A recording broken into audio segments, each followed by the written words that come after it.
Sims Complete. I'm your host, Matt Sims, alongside Phil Sims. This is a part of the Believe Sports Network, brought to you by FanDuel, as you see there on the bottom part of our screen. Big Guy was just talking about one of his favorite movies, My Cousin Vinny, yeah, I mean, it really is a classic.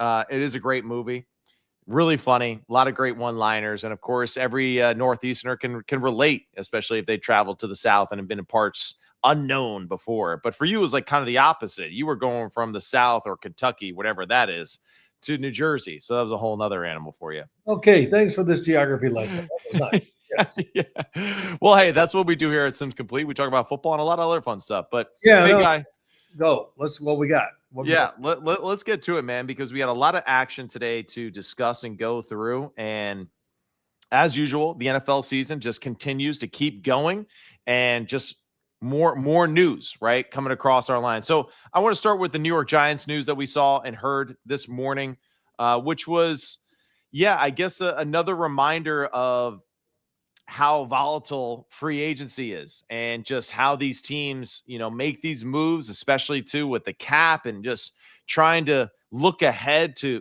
building a roster, right, to compete for championships next year. Bobby Okereke, starting middle linebacker for the New York Giants, is released today. And this is the first big casualty, or cap casualty, I would say, right, for the New York Giants. This is the guy that has played, let me just double check this, 46 of 51 games that he's played for this football team over the past 3 seasons. He had 385 tackles, 5.5 sacks, 4 interceptions, 7 forced fumbles, and 3 fumble recoveries. Bobby Okereke released today from the New York Giants, which, hey, this is a guy that's really played some good football for us in the middle of that defense, and probably one of the brighter spots for our roster these past few years, despite some of the hiccups they've had as a team. Yeah, whatever the Giants paid Bobby Okereke, he deserved it. Probably deserved more than they gave him. Right. But he was a leader on the defensive side, leader of the team, always was ready, played hard every time. And that was the news even during the year last year. Would they try to trade him or whatever? Would somebody want him for maybe that run in the playoffs if the linebacker wasn't who they were? But, man, I enjoyed watching him play. It was all out every time, and he'll get picked up somewhere and, go in and kind of help a coach establish who they want to be. Yeah. I think that's a big thing. He's as important to the team, of course, but he's really important to the coach because how he can galvanize people, the leader he is, how he works, how hard he does it all. So, man, I just say this to Bobby Okereke. Hey, congratulations, man. You fielded for 3 years for the New York Giants. Yeah, no doubt. He did phenomenal. And I was actually with Justin Trottow, a local friend of ours here that I grew up with that, of course, Big Guy, extremely well, growing up with Justin and of course, Mr. T, right? Yep. Being a part of some of those youth programs. And Justin, actually a part of Precision Construction, built Bobby Okereke's home. And he was absolutely devastated to hear the news because he said exactly what we were saying. He's like, Bobby Okereke is just a phenomenal human being. And, of course, his next sentence was, and that's just the nature of the NFL and football and the business of it. And, of course, we both said the same thing, like he's going to get picked up pretty quickly because he's a damn good football player. And more importantly, like you just mentioned, a phenomenal leader. Let's go into some other news, though, too, now, right? And, wishing Bobby Okereke a great, hey, good luck with everything moving forward. Hopefully, he finds a new landing spot here pretty soon, and I think that he will. Chargers, they are releasing Will Dissly and Mekhi Becton from their roster. Mekhi Becton really off of just the 1 year removed from the Philadelphia Eagles, right? And having that great football season, and kind of fell into a little bit of a rut again with the Chargers. Part of the game, of course. But yeah, Will Dissly and Mekhi Becton also released from the Chargers today. And then the other news, Big Guy. It does look like so far, right, that Stefon Diggs, and just rumors coming out of Patriots world, that they will be releasing Stefon Diggs from the football team at some point this week. They're, I guess, hoping for potential trade offers here right before they actually do make the official cut. But the Patriots will save $16.8 million against the cap with Diggs's release. And of course, there might be some other things that kind of surround that situation for the player and other things like that. We're not going to get into that right now, but definitely did a great job helping out that football team this past year, and just 1 year now into that relationship, and they're moving forward with the star veteran receiver. Well, let's go. I'll go with that one first. Stefon Diggs. He conducted himself tremendously all year long for the New England Patriots. Yeah. He was clutch for him. When in doubt, throw it to him. He was a really good short route runner. He got along with the quarterback and everybody. And then, he was trying to be a leader of the team. And I think he accomplished everything he wanted to do. He showed the NFL there's still a little left. And especially when you talk about certain roles, he would fit great. So I was impressed what he did all year long. I kept going, all right, when's it gonna blow up? And it never even got close to it. In fact, it's almost the opposite. Something was a little wrong with the team. He'd go over there and like, hey, all right, let's all cool down here. And yeah, good for him. Good for him. You know what that'll do? The way he acted this past year, it's going to get him a spot to play again. And that's what he knew that. I'm sure he knew that. Yeah. Play for a team that they're going to pay him, but the days of 10 million and 15 million and all that stuff, I guess I would just say those are over. But if he wants to play more, he can still produce. And even if he doesn't get a lot of money, it's still a lot of money. Right. Well said, Phil. Well said. Yeah. And I know exactly what you're laying down there for him. And you're right. I mean, I think at this point in his career too, he knows exactly what's being asked of him and his role, right, in a roster and of course in a receiver room and his leadership. And that's really cool. I think that's something that we see a lot of, talented football players who are, basically the alphas, right? They are alphas through their athleticism, through their play on the field. And of course, the alpha, it turns into a great mentor and guide, right, to the next generation, and kind of instills that wisdom onto that younger group that's in the locker room, which is so important. And then Big Guy, let's go through this too. Yeah. Trent McDuffie, star corner for the Kansas City Chiefs, traded to the Los Angeles Rams for a second-round pick. I mean, what is your reaction to that news? Because we both think very highly of the player Trent McDuffie. Oh, yeah. I mean, I think it's about money, of course, but it's also trying for the Kansas City Chiefs to get some money to do other things, whatever. But the Los Angeles Rams, I mean, come on. They need help. And it's in the secondary to cover guys. I mean, it's amazing. Just think about their playoff run. I mean, the Carolina Panthers went up and down the field on them. So, yeah, this is a great move, I think, for the Rams. It does this to me for them. They know what they got to do. They got Matt Stafford probably for 1 year. I'm going to say that. I guess that. And they got to make a big-time run at this Super Bowl. Look how close they were. And give them one good defensive back. That alone could be enough to put them over the top and get them back into the Super Bowl. And then Big Guy, I guess let's follow it up with just, I guess, this last little news here for the New York Giants, right, is that they'll be having their training camp at Greenbrier, in West Virginia this year because of the FIFA World Cup doing some different things to the stadium here in the Northeast. Of course, MetLife being one of the main stadiums for the FIFA World Cup coming up. So they're making adjustments to that. And that's why the Giants will be moving to Greenbrier, West Virginia, right, for their training camp. This isn't new, though. Other teams have done this before, even the 49ers, Cardinals. There was another team, too, I feel like that was always heavily involved. The New Orleans Saints, I want to say, was Sean Payton. Yes. Yeah. So this is a place that's pretty comfortable hosting NFL franchises through their training camp. And also, hey, a good spot for you to go play a little golf, too, after practice. So what are your thoughts on that? Yeah, it doesn't thrill me at all. I don't care how good the Greenbrier is. We got a new coach. Yeah. A new coach. Now we got to do all these logistics and what we're going to do here. And it's not the same as being in your own facility and going home and sleeping in your bed or sleeping in a hotel bed for the first couple of weeks and all that.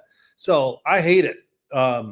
And man, I was looking forward to going to training camp this year, watching John Harbaugh coach the team and just see the difference and what's it going to be like and all that.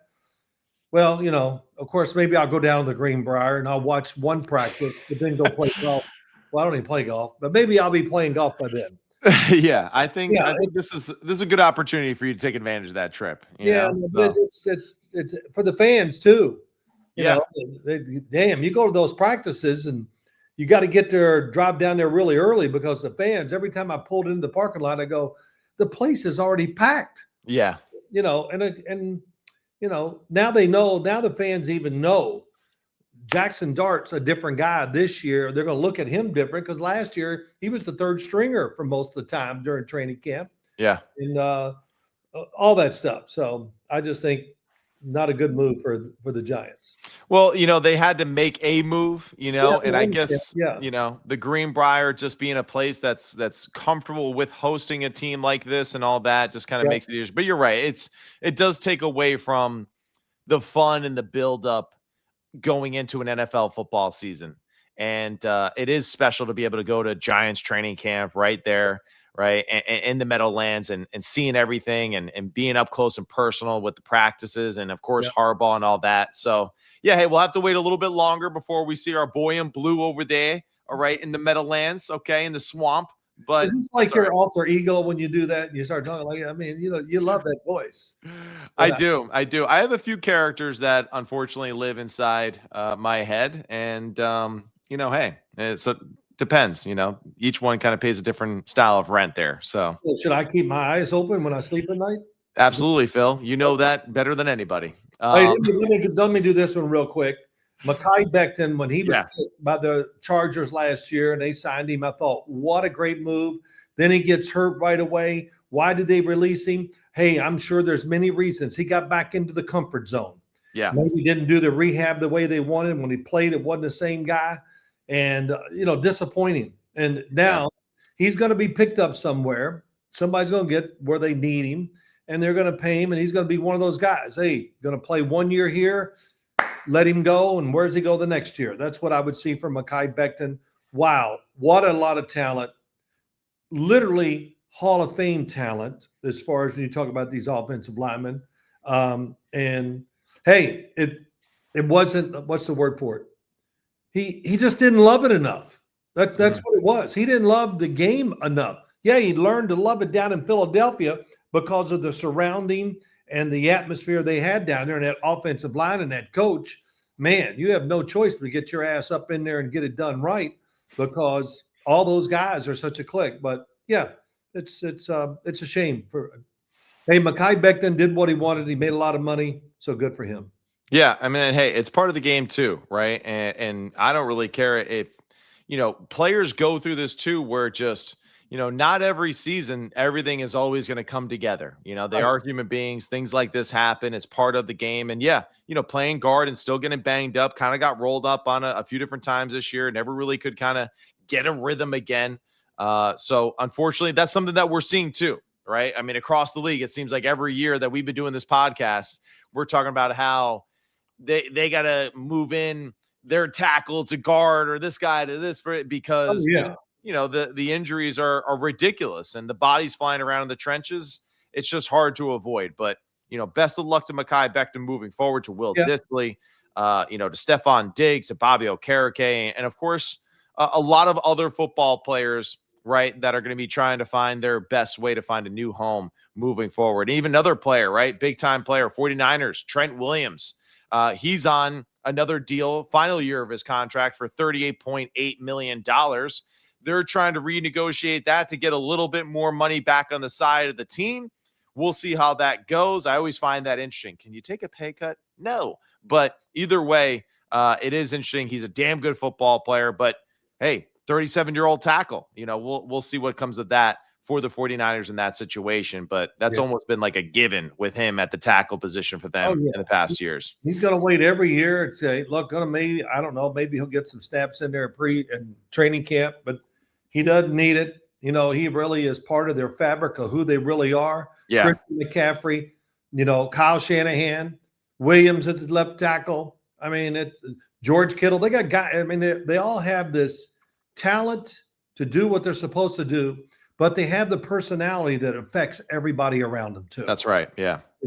I don't know if Trent Williams does. I don't see his personality too much. They got football heads. That's the biggest thing. Nice. That's what really separates them, right, from everybody else, is that if you don't love football, you're not going to love playing for the 49ers. That's just the facts of it. And big guy, I want to get your thoughts too on this. David Montgomery, Knuckles, traded to the Houston Texans. Him and Woody Marks now in the backfield. I don't know. It's pretty dangerous little combo there, building there in the Texans backfield. What are your thoughts on Montgomery to the Houston Texans? Well, here comes two slammers. I mean, Yeah, right. get the damn ball and hunk it up in there. And don't be looking and don't go side to side one step. Go. Right. That's like Bill Parcells. That's what he'd always say. Hey, quit dodging people. Get your butt up in there and hit them or whatever. So, yeah, they need to do that. They fix that position a little because they got to take the pressure off the quarterback and keep thinking they're going to win all these games throwing the football. Right. Which, and get the toughness going again on the offensive side. We don't have to worry about the defense. They're just brutal. Yep. Nothing like it's fun to watch them. Pro football, you see them just literally dominating good players, quarterbacks, and everything. So the Houston Texans, yeah, that was an unbelievably terrible playoff loss to New England, just how bad they were. And we'll see some changes for sure because of that. Yeah, and Woody Marks last year had 196 carries for 703 yards while splitting time with Nick Chubb. Now Woody Marks, David Montgomery will be the bell cows for that offense and for their running back room. And you're right. I mean, it's a style, no doubt, that Houston's kind of going for there. And it's not a style of grace and smoothness. It's about physicality and hitting people. And you can see they're trying to rebuild a little bit of their offense the same way that they built their defense. What they're trying to tell us is, hey, guys, on offense, okay, don't worry. This defense is going to crush people. Right. You're trying to think you're going to score 30 points. Just hand it off. It's not even funny, but that's what it is, really. When you're playing with a great defense, play a certain way. It's not pretty to the fans, and it's not, some of the players on offense won't be happy with it, but it wins football games. Don't be the reason why they don't win. Which that's why they didn't go to the playoffs. The offense was horrendous. And I blame the damn play callers too. Yeah. Why do you keep trying to throw the football when it's raining? You're playing a defense that's really good up in New England and everything. And you can see C.J. Stroud was not happening that day. Right. Help him out. My God. But, yeah, I don't know if I ever got a chance to really vent about the game. But it was, we'll go back to this. Yeah. I think when I look at that game or think of it in my head, I'm going to blame the coaches just as much as anybody or more. Mm. I mean, come on, manage the game. Take it out of the hands of the quarterback. So there we go. Long time. There you go, man. He got it out. He got it. Better. We're in March. He finally got it out. That game was months ago, but he got it out. I had to really let it, come together in my brain. Yeah, I had to let it settle there for a second. Yeah, it settled all right. But I love it though. Big Phil just got fired up, right? All of a sudden. Yeah. Yeah. I did an interview today and I said something. I said Bart Oates when I shouldn't have been. Whatever. I said, I yelled at Bart Oates, my center, so much. I just don't understand why he didn't punch me in the face.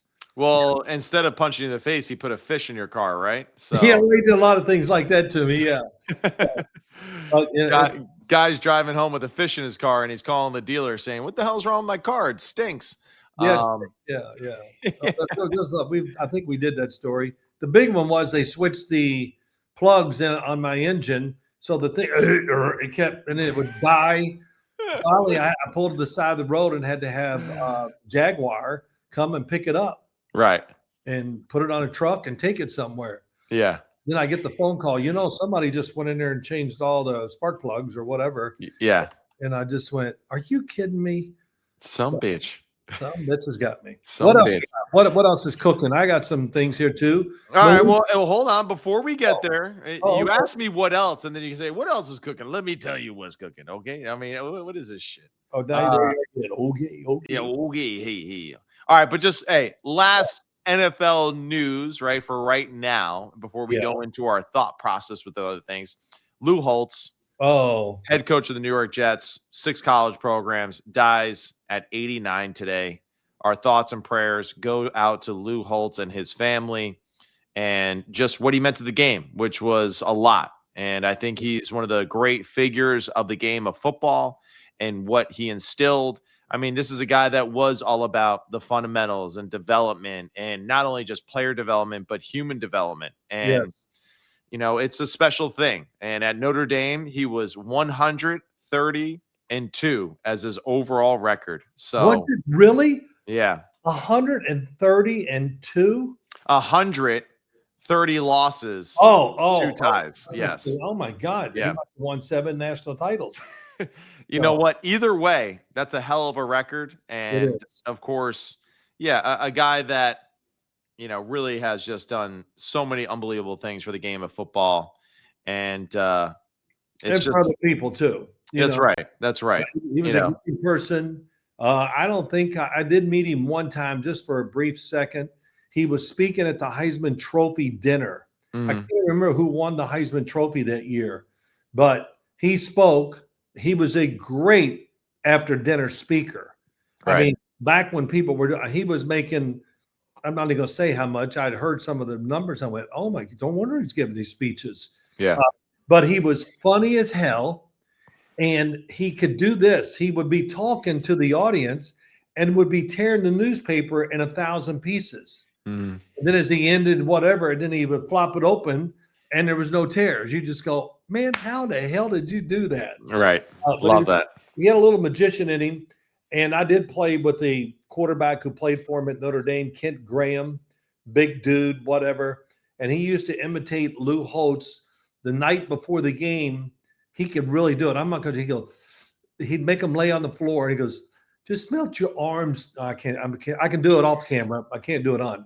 But he would tell him, "Let your arms just melt into the carpet." Right. Right. Oh my gosh! And Kent Graham, who was the quarterback, could imitate him so well, even though, in all honesty, he didn't like Kent Graham and he was finding ways to bench him, and he finally did. But I don't know how I got there. Yeah, it's part of the game, man. It's part of Yeah, the game. no, but he was really nice to all people, whatever, and just great for the game. At 89 years old, wow. Yeah, and it's interesting too because you tell that story from Ken Graham's perspective, or kind of tell the story, right? Yeah. But Listen up. what's cool is that like at that time that was very like woo woo, right? What he was doing, and now that's kind of like a new thing that teams are looking into and kind of adopting, right? Is that mindfulness approach and being able to relax your mind and get into a flow of state and all this. And so it's just interesting to think like, a guy like that back in the 70s, right, was thinking that way. And there's this one quote too, right, in reference to his time in the NFL, right, with the New York Jets. Oh yeah. According to Lou Holtz, his quote reads as this: God did not put Lou Holtz on this earth to coach in the pros. So, I mean, I just, hey, understands the assignment and knows that he's not cut out for that potential Well, assignment. who was the quarterback at the time when he was with the Jets? That little brief stint. That actually I do not know that off the top of my I'm head. pretty sure it was Joe Namath. What? Yeah. So I mean, you talking about woof woof. Right. So, doing his thing, and there's Lou Holtz. I Right. heard great stories about the whole. Right. And I don't care who you are as a coach. You got to be intimidated the fact that there's Joe Namath sitting over there. Right. I mean, it's so Ken Graham, he would say, just picture a metal brook or stream and let your arms melt into the carpet. There you go. He did it. He got I it. didn't do it. I didn't do it with Lou Holtz because I know I would screw it up. But You centered yourself. You did a great job, and it was very good. And yeah, that was 76 was his last year or his only year with the Jets. That was Namath's last year as well before he moved on to the Rams for 1 year. So, yeah, that's pretty amazing. All right, big guy. All right. We checked off all the other boxes for right now, and again, our deepest condolences, right, to the Holtz family, and of course, what he means to the game of football, and what he will forever mean to the game of football, and its rich history. Big Eye, we're going to get into some offseason thoughts here. Sure. Let's start with this. Anyone from the combine that impressed you, right? That you were kind of like, oh wow, like seeing this guy here on TV. I was reminded, hey, I kind of like what I'm seeing right now.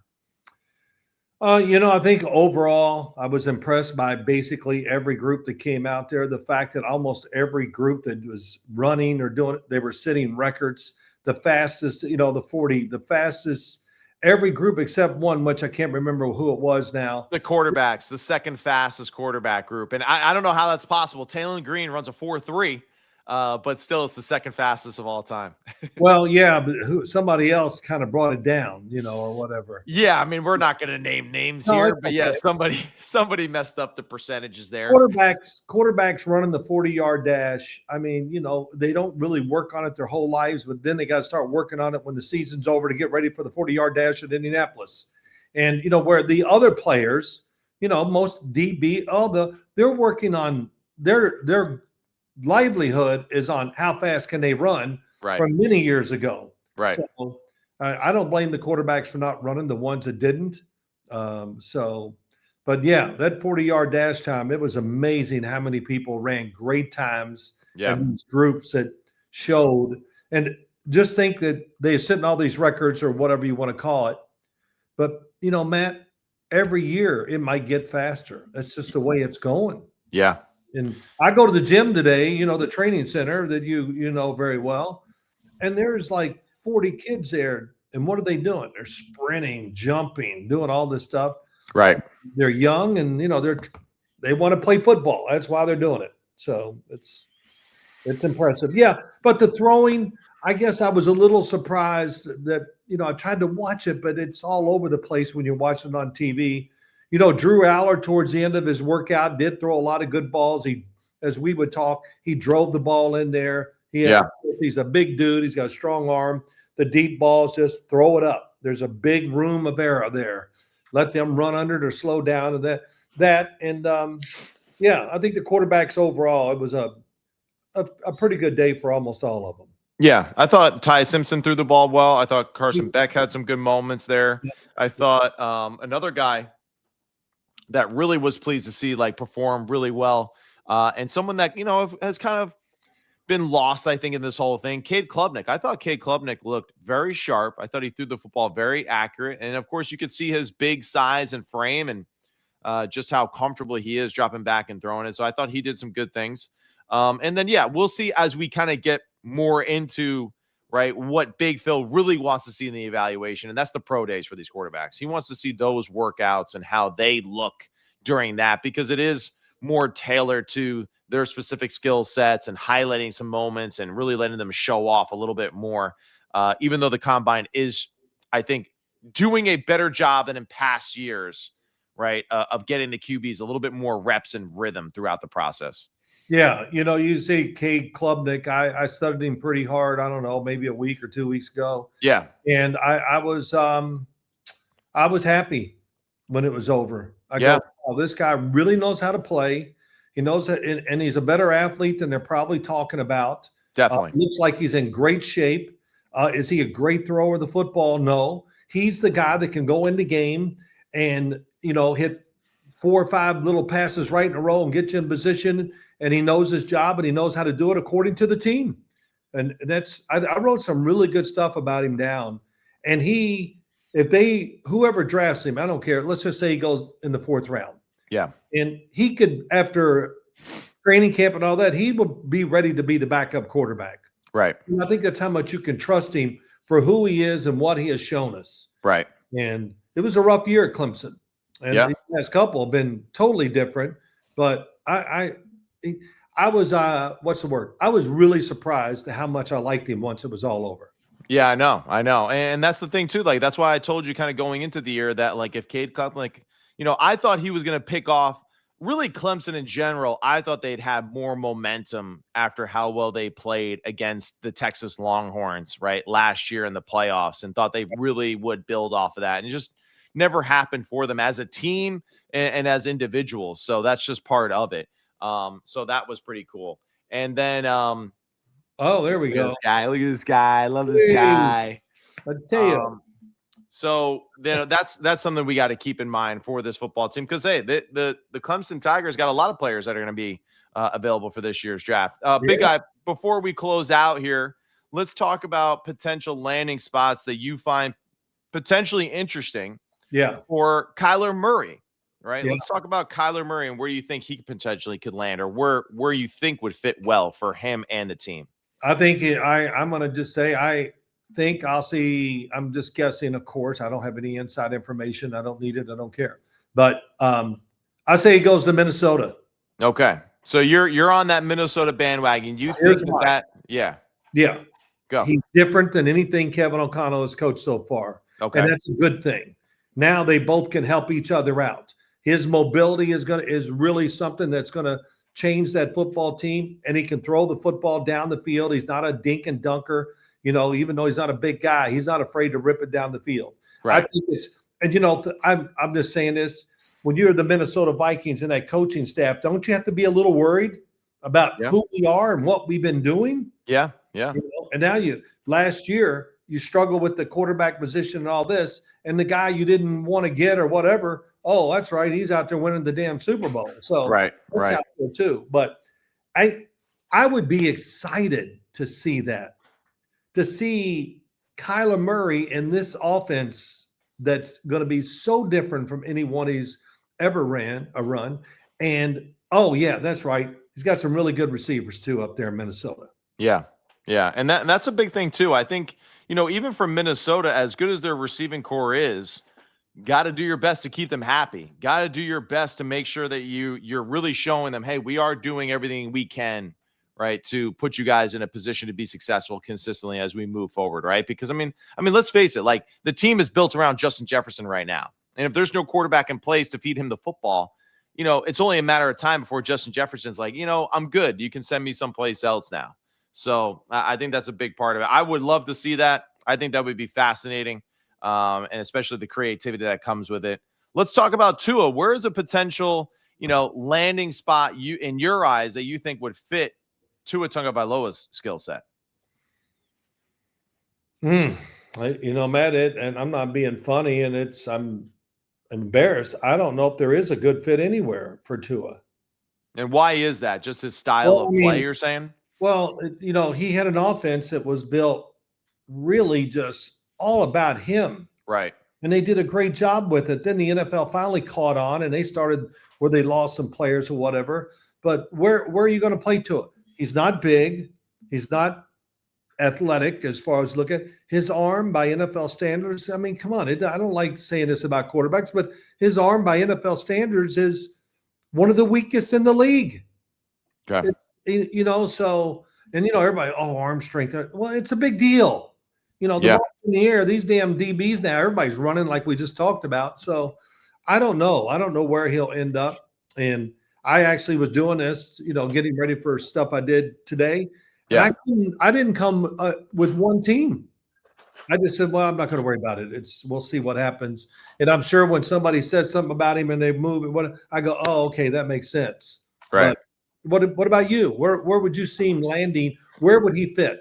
Yeah, I mean, I'm in the same boat as you, big guy. I really am. It's hard for me to really see a spot that I think kind of makes sense, unless it's just a place, like a Cincinnati Bengals type, where it's just like they just want someone that they know has played a lot of ball and that can handle just dropping back and throwing it and playing an open style in the shotgun. So it's like I think it's kind of like one of those worlds. That's a great one to say. Hey, does Joe Burrow say, no, I don't want that guy here? I mean, not to say that he would say that directly, but, for star quarterbacks in the league, you don't want too many good quarterbacks in that room with you, right? Yeah, in that sense, or at least names, right, that drive conversations going forward. This was always the debate that we would have with the Mark Sanchez, Tim Tebow thing. They had great intentions signing Tebow. Ultimately, that destroyed their team, their offense, and the construction of way the team was moving at that time. Absolutely. Because they outthought themselves. So I think that's one situation where Tua does have potentially the power to do those things to a team and to a roster, right? Not to say that he would go out of his way maliciously to do it, but because he is a name and a star, he absolutely, I think, can take a little attention away from what the team's actually trying to do. Yeah, I mean, I understand that. This will be one I can't wait to see where he does end up, and if it fits in the team and the offensive coordinators. That's right. Thing. Who's the other one? Oh, Malik Willis. Your boy Malik Willis. Let's hear it, big guy. Where's he going? How many times I've patted myself on the back many times over Malik Willis. Yeah. What was it? 3 years ago that he tore? Well, he was in Green Bay 2 years. So that year, the first year, he was in the training camp with Tennessee, was killing it. Yeah. And they had to get him out of there because he was the fans were calling for, Malik over Will Levis. Yep. So they declared for Will Levis. He goes to Green Bay, gets to play a few games, and he wasn't good in those games. He was absolutely great. Yeah. Not good, not really good. It was great. I just watched him again yesterday. Well, I hate saying all that. I watched it, but I just said, let me look and make sure did he miss some reads? Yes. But his movement in the pocket, he's a big dude. He's 6'1", 225. Yeah. And he throws it everywhere. He's got a strong arm, and he's mobile in the pocket, and he will run and pick up big yards too. I mean, if he gets in the right situation where the team is good enough and all that, he will light it up right away. That's what I think about him. I know. I kind of am curious too to see if like the Cardinals end up being a spot for him. That's right? where he's going to go. You think so? Okay.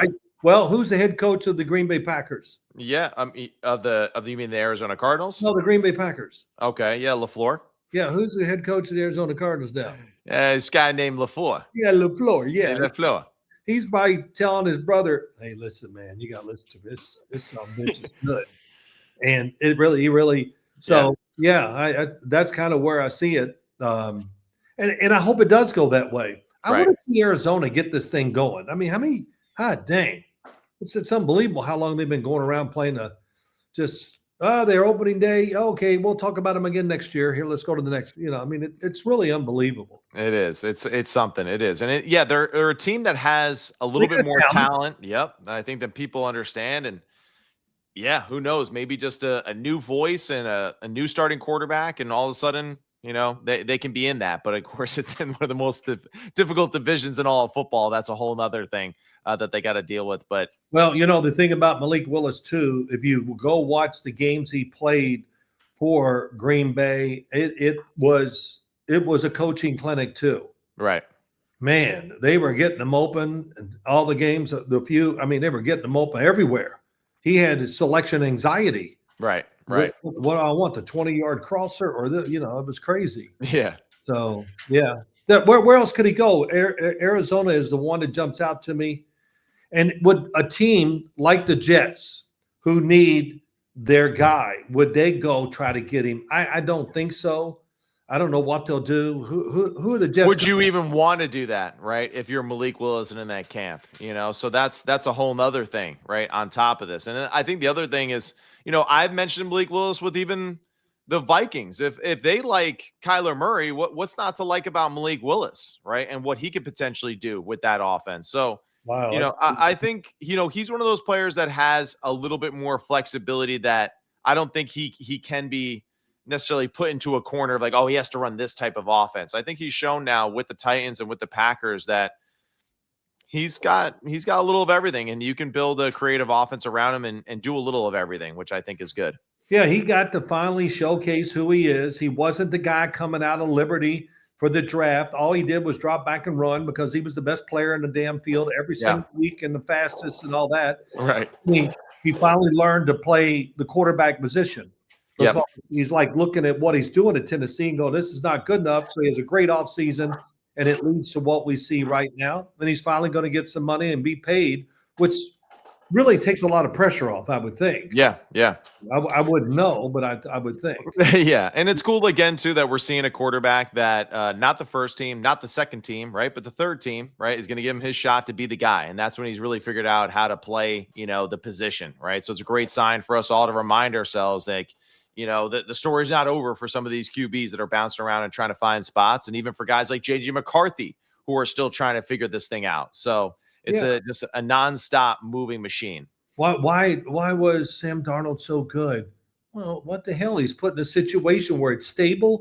They're good players and all that. So you get guys with talent, you put them in the right position, they usually play really well. Right.